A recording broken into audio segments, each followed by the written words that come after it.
Genesis chapter 42. Joseph's brothers go to Egypt. When Jacob learned that there was grain in Egypt, he said to his sons, "Why do you just keep looking at each other?" He continued, "I've heard that there is grain in Egypt. Go down there and buy some for us, so that we may live and not die." Then 10 of Joseph's brothers went down to buy grain from Egypt. But Jacob did not send Benjamin, Joseph's brother, with the others, because he was afraid that harm might come to him. So Israel's sons were among those who went to buy grain, for there was famine in the land of Canaan also. Now Joseph was the governor of the land, the person who sold grain to all his people. So when Joseph's brothers arrived, they bowed down to him with their faces to the ground. As soon as Joseph saw his brothers, he recognized them, but he pretended to be a stranger and spoke harshly to them. "Where do you come from?" he asked. "From the land of Canaan," they replied, "to buy food." Although Joseph recognized his brothers, they did not recognize him.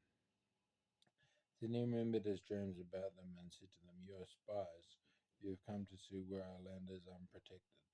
"No, my lord," they answered. "Your servants have come to buy food. We are all the sons of one man. Your servants are honest men, not spies." "No," he said to them. "You have come to see where our land is unprotected." But they replied, "Your servants were 12 brothers, the sons of one man, who lives in the land of Canaan. The youngest is now with our father, and one is no more."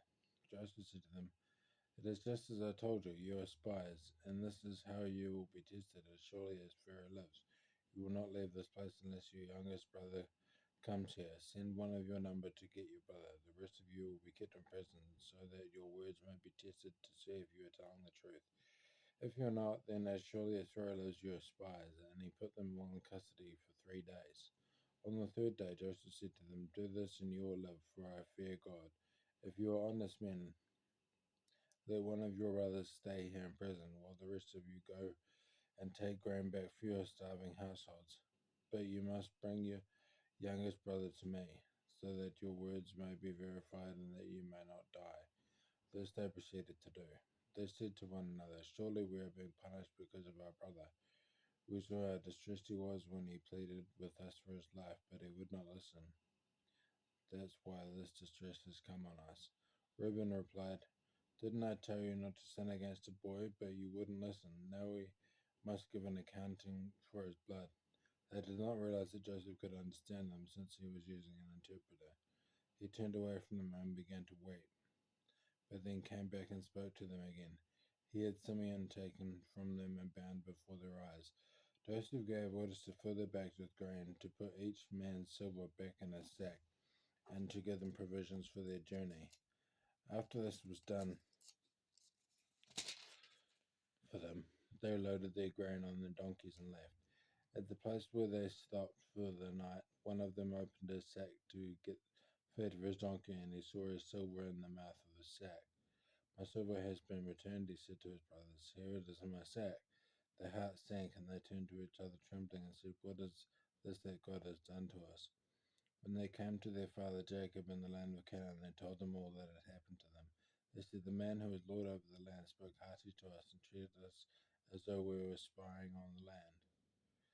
But we said to him, 'We are honest men, we are not spies. We are 12 brothers, son of one father. One is no more, and the youngest is now with our father in Canaan.' Then the man who is Lord over the land said to us, 'This is how I will know whether you are honest men. Leave one of your brothers here with me, and take food for your starving households, and go. But bring your youngest brother to me, so I will know that you are not spies, but honest men.